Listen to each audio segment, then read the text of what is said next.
What's up guys, it's Mitch here from the DIYRecordingstudio.com, and today we're going to be taking a look at part 2 of the OLA5 Opto Compressor build from DIY Recording Equipment.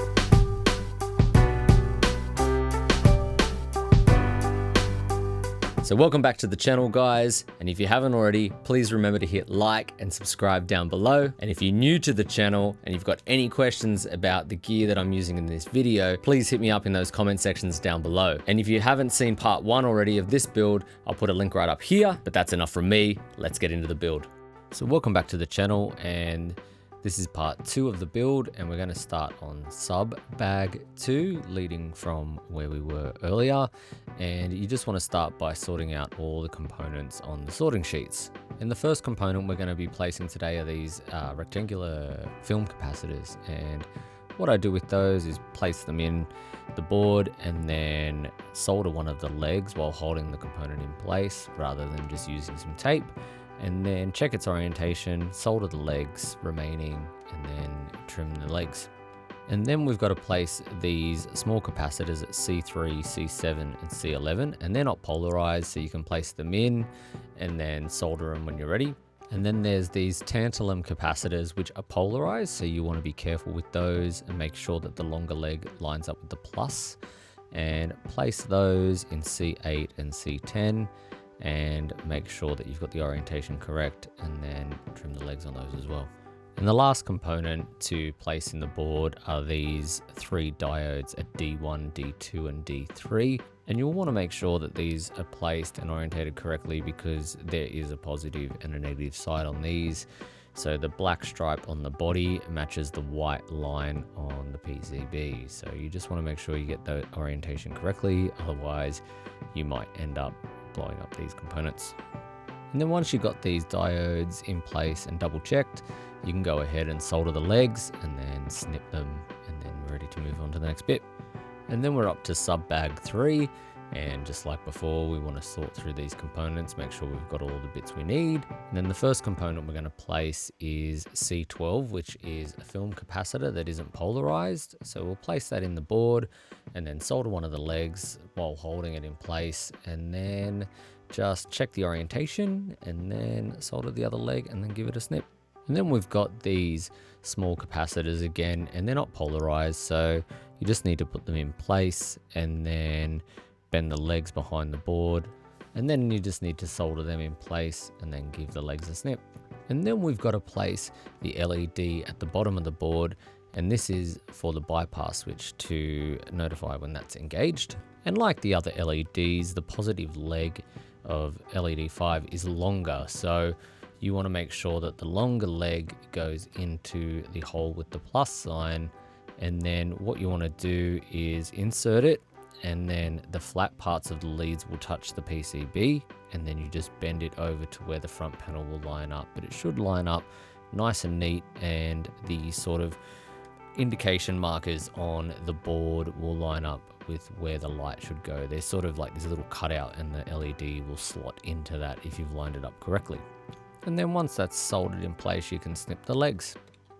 And then the last component is this transistor, and you want to make sure the side with the writing faces the bottom of the main circuit board. So just make sure you get that orientation correctly, like with all transistors. So the writing needs to face downways on the bottom of the board. And then we're up to bag 4, and in bag 4 we have all the large capacitors. There's these 2 big film capacitors and then a bunch of electrolytic capacitors, and you'll want to make sure that you check the values as you put these in place. And I would start by putting all the electrolytic capacitors in first and checking that as I put them in, I'm putting the longer legs into the positive connector. And the easy way besides the leg is that the strip on the electrolytic capacitors also indicates the negative lead. And what I do is just go around and solder one of the legs and check the orientation of each of the capacitors and make sure they're standing up on the board nice and straight. And then that way you can make sure that they not only look neat on the board, but they're actually placed correctly. And then if they are slightly crooked or tipped over, you can gently bend them back into place and then solder the other leg. And then once you've done that, you can go around and snip all the legs. And then we've just got these large film capacitors to place, and I do the same thing as always with these. I just hold them in place and then dab a bit of solder to keep them firm in place, and then check the orientation and then solder the other legs and then give them a snip. And I should note that I also clean up the original dab of solder by freshly soldering that joint again, just so that it is a neat solder joint. And then we're up to bag 5, which are the switches, pots and headers. And we want to go on through and sort all those parts out. And then you'll see these 2 pots, they're 3-pin ones, and you want to differentiate them from the 6-pin potentiometer. And then the first thing you want to do is put all the black caps on the switches first. And I found this to actually be one of the most difficult things in this build.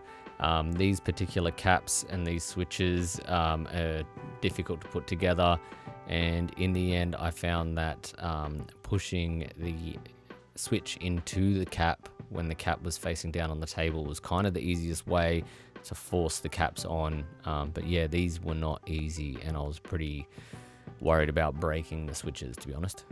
And then it's just the same trick as usual, holding the component in place, soldering one of the legs, just getting that dab of solder there, and then checking the orientation, and then if it's all good, soldering the rest of the legs. And then it's time to place each of the potentiometers in their respective positions.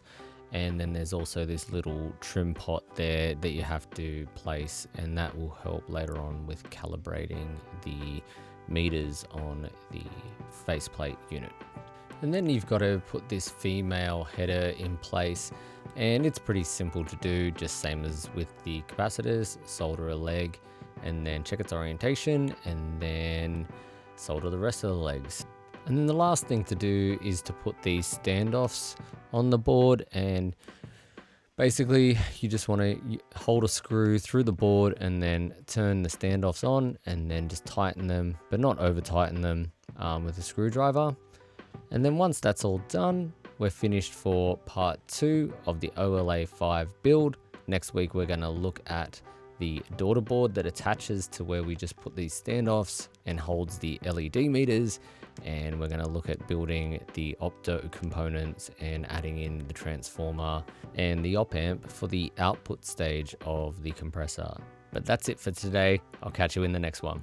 So I hope you enjoyed part 2 of the build for the OLA5 Opto Compressor from DIY recording equipment. Stick around for next week. We'll have the final part 3 of the build. It's going to be another great video. Don't forget to hit like and subscribe. I'm Mitch from thediyrecordingstudio.com, and I'll catch you soon.